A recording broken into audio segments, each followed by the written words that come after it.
Hi everyone, and welcome to another video. So I've been seeing these newborn 101 videos in my recommended lately, and I thought it would be super fun to make my own version, as I know a lot of you are expecting new babies for the very first time. This is my nephew Christo, and he's 2.5 months old, and he's going to be the star of the show today. He is the third newborn we've had in our home, and I feel so fortunate to know him and to get the privilege of watching him grow every day.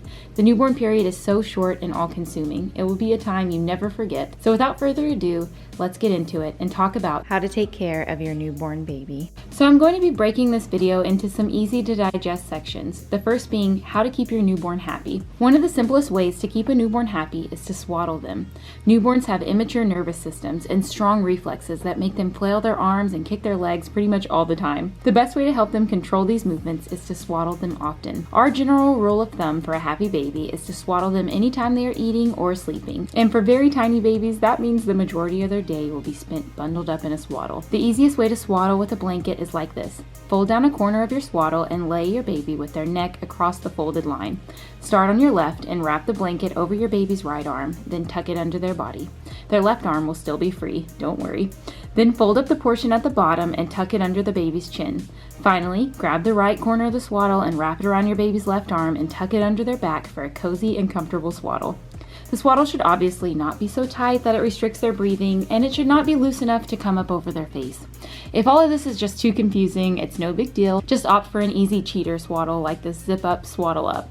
It does all the hard work for you, and it ensures that your baby is safe for sleep. Another part of keeping your baby happy is to change their diaper often. For newborns, you can expect to change their diaper every 2 to 3 hours round the clock, and be sure to always change a poopy diaper immediately in order to prevent diaper rash. Babies can sometimes get wiggly or fussy during diaper changes, so start by rolling up their onesie around their arms like this. It's a makeshift swaddle that will help them feel more secure during your diaper change. Before you open up the dirty diaper, be sure to slide a clean diaper underneath. This will not only protect your changing area, it will also give you a quick flap to close should they start to urinate during the change. If your baby has a blowout, and yes, this will happen at one point or another, take a deep breath and change them from the head down. The envelope folds on the shoulders of their baby clothes are made so that you can roll the clothes down over their shoulders and body instead of taking the whole mess up and over their heads. If your baby is full and comfortable and has a clean diaper, but they're still fussy, then try to rock or sway them or take them outside. The gentle movements and the change of scenery can really help them to settle quickly. And take note, if your baby is sneezing, it doesn't mean they have a cold. It's actually a sign that they could be tired or overstimulated. So take that as a message that it's time to swaddle them and move them into a more calm environment. Most babies love the sound of white noise, a heartbeat, or even a hair dryer as they mimic the loud whooshing sounds of the inside of the womb. If your child is hard to settle, white noise may be the answer. Also keep in mind that babies sleep a lot. So to avoid getting overtired or overstimulated, newborns should not be kept awake for more than an hour at a time. Next, we will move on to some tips for feeding your baby. Whether you choose to breast or bottle feed, know that feeding your newborn will take up a lot of your time during the early days. For breastfeeding moms, my best advice is to try to get your baby to latch during the golden hour after birth. If you're in the hospital, know that you may have to ask a few times to get someone to help you do this, but it's super important in helping to establish your supply and your baby's latch. Also, if you're breastfeeding, know that it's normal to feel like all you do is feed. Breastfed babies will eat every 1.5 to 2 hours round the clock in the early days, and they may even try to nurse more than that. This is all part of the beautiful dance that is breastfeeding. It helps with bonding, and keeping your baby close during those first few weeks is what establishes your milk supply. Your baby will seek out your breast for food and for comfort often. This is not a sign that you don't have enough milk. It simply means that things are working as they should. As long as your child is having enough wet diapers and is moving back towards their birth weight, everything is fine. It's exhausting, but it's worth it in the end if you can persevere. Things do get easier. If you've opted to bottle feed, my best tip for you is to pace feed your baby. That means that you should always hold the bottle parallel to the floor when feeding, and you should let your baby pull the milk out. This is the best way to avoid overfeeding and overloading your child's small stomach. It results in a more comfortable baby with much less spit up. You should also aim to burp your child after every ounce or so. To burp, place your child over your shoulder and pat their backs with a firm open hand. You can also sit them up in your lap, and while supporting their neck with one hand, pat their back firmly with the other. If your child tends towards reflux or seems uncomfortable after a feed, try holding them upright on your chest or your shoulder for at least 30 minutes after they eat. Now let's talk about bathing.